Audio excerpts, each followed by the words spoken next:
Hello दोस्तों, rights के बारे में बिजनेस एनालिसिस इस वीडियो में करेंगे और कंपनी की तरफ से बोनस और डिविडेंड दोनों आ रहा है। इनके बारे में भी इस वीडियो में हम डिस्कस करने वाले हैं।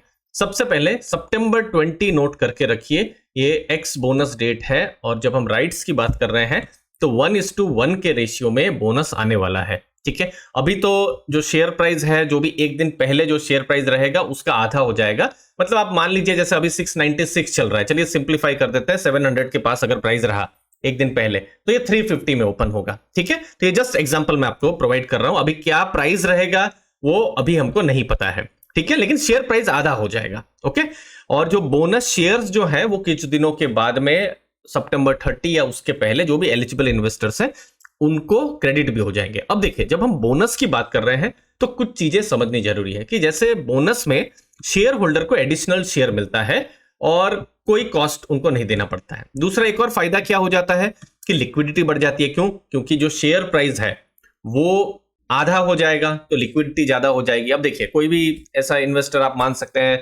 600-700 का शेयर प्राइस हो, थोड़ा उनको ज्यादा लग रहा हो, लेकिन थोड़ा कम शेयर प्राइस हो तो क्या हो सकता है कि बहुत सारे रिटेल इन्वेस्टर्स को भी इंटरेस्ट आ सकता है। तो ये लिक्विडिटी भी बढ़ाने वाली इवेंट है। लेकिन एक चीज बिल्कुल ध्यान में रखिए, इससे कोई फंडामेंटल चेंज नहीं हो रहा है।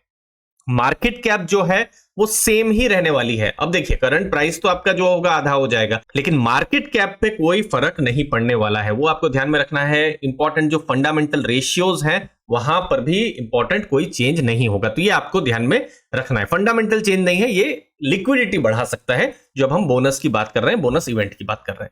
नेक्स्ट है राइट्स की तरफ से फाइनल डिविडेंड भी आ रहा है और फाइनल डिविडेंड डेट भी सितंबर 20 है। इसका मतलब क्या है? सितंबर 20 एक्स डिविडेंड डेट है। ओके, और अब जो फाइनल डिविडेंड का जो पेमेंट है, अब एजीएम उनका सितंबर 12 डेट था, तो 30 दिन के अंदर में पेमेंट भी हो जाएगा। तो सितंबर 20 के कुछ दिनों के बाद में आप ये जो फाइनल डिविडेंड है उसका भी आप जो भी है पेमेंट जो है आपको मिलने की संभावना है अगर आप एलिजिबल है तो। अब डिविडेंड एनालिसिस करते हैं। अब देखिए, बहुत इंटरेस्टिंग चीज आपको मैं बता रहा हूं।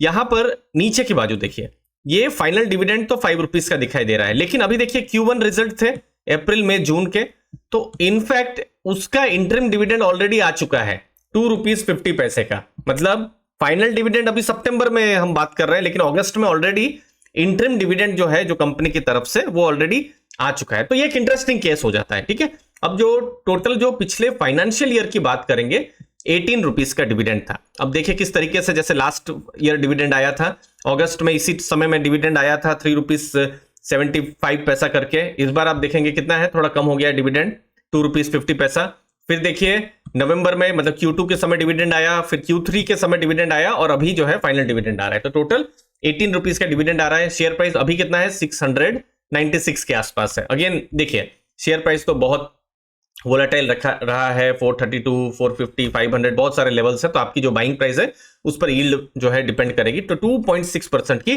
डिविडेंड यील्ड हो रही है और डिविडेंड पे आउट 95% है। मतलब कंपनी ने फॉर एग्जांपल अगर 100 रुपीस का प्रॉफिट किया है तो 95% उन्होंने डिविडेंड दे दिया है, जो कि एक पॉजिटिव चीज है।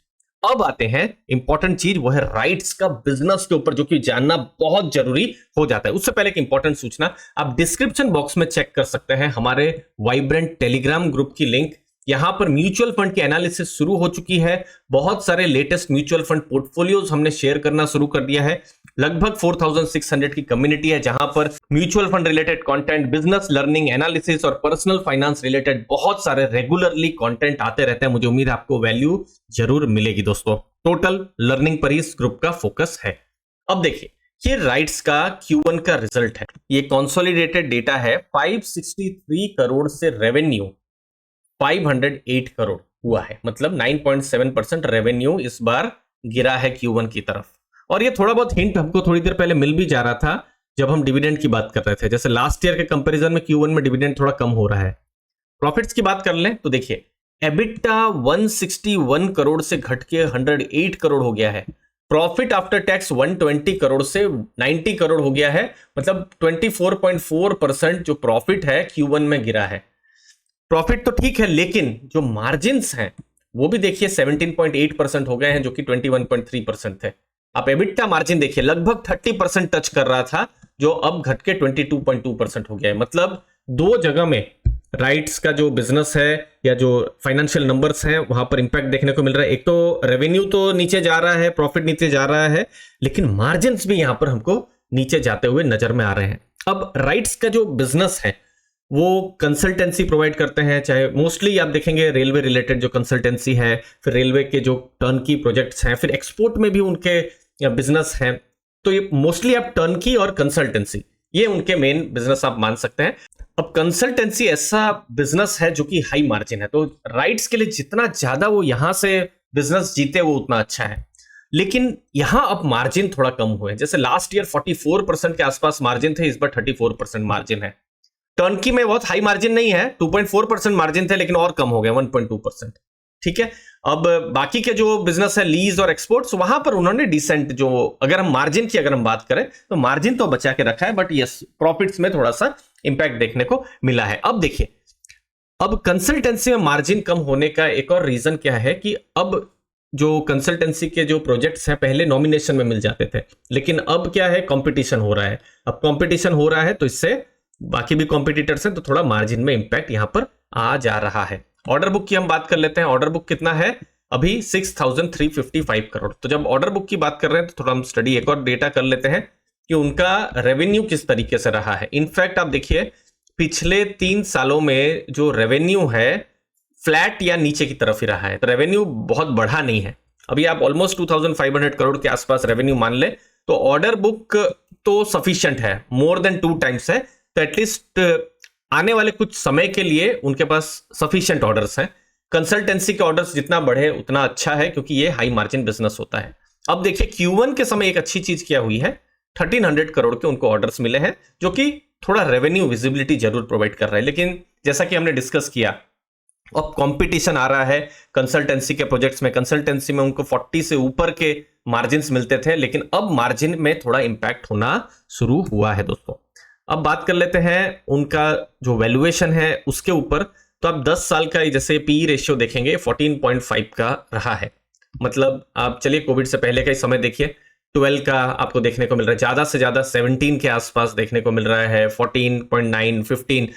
तो ये आप देख सकते हैं 12, 15, 17 के आसपास उनको वैल्यूएशन मिल रहा था। लेकिन पिछले साल से जो बुलरन शुरू हुआ है, अब उनका पी रेशियो भी ज्यादा हो गया है, ऑलमोस्ट 40 के आसपास। तो जहां 14-15 का पी था, अब 40 का है। तो वैल्यूएशंस जब हाई हो गए हैं तो हाई ग्रोथ का एक्सपेक्टेशन भी रहता है, जो कि अभी देखने को नहीं मिल रहा है। कंपनी ने ग्रोथ का गाइडेंस अभी नहीं दिया है। अब देखना यह है आने वाले क्वार्टर्स, मतलब Q2, Q3, उस समय में एक्सपोर्ट्स में कैसा ग्रोथ होता है और बड़े ऑर्डर्स कैसे उनको मिलते हैं। क्योंकि मार्केट ने तो एक हाई वैल्यूएशन दे दिया है, लेकिन ग्रोथ के जो नंबर्स हैं, एटलीस्ट Q1 के जो रिजल्ट्स हैं हमको नहीं देखने को मिल रहे हैं। तो ग्रोथ के नंबर्स देखना बहुत ज्यादा जरूरी है आने वाले क्वार्टर्स में, क्योंकि वैल्यूएशन आपका थोड़ा ज्यादा है लेकिन ग्रोथ के नंबर अभी दिख नहीं रहे हैं। तो आने वाले जो Q2, Q3 उस समय में और ज्यादा नंबर्स आएंगे। मैनेजमेंट की तरफ से भी हो सकता है आने वाले टाइम में कुछ गाइडेंस आए तो और ज्यादा क्लैरिटी बिजनेस को लेकर आ सकती है। बट फिलहाल जो इंपॉर्टेंट न्यूज जो है वो है बोनस और डिविडेंड, जब हम राइट्स की बात कर रहे हैं। मुझे उम्मीद है इस बिजनेस एनालिसिस आपको वैल्यू मिली होगी। आपके समय के लिए बहुत बहुत धन्यवाद। थैंक यू दोस्तों।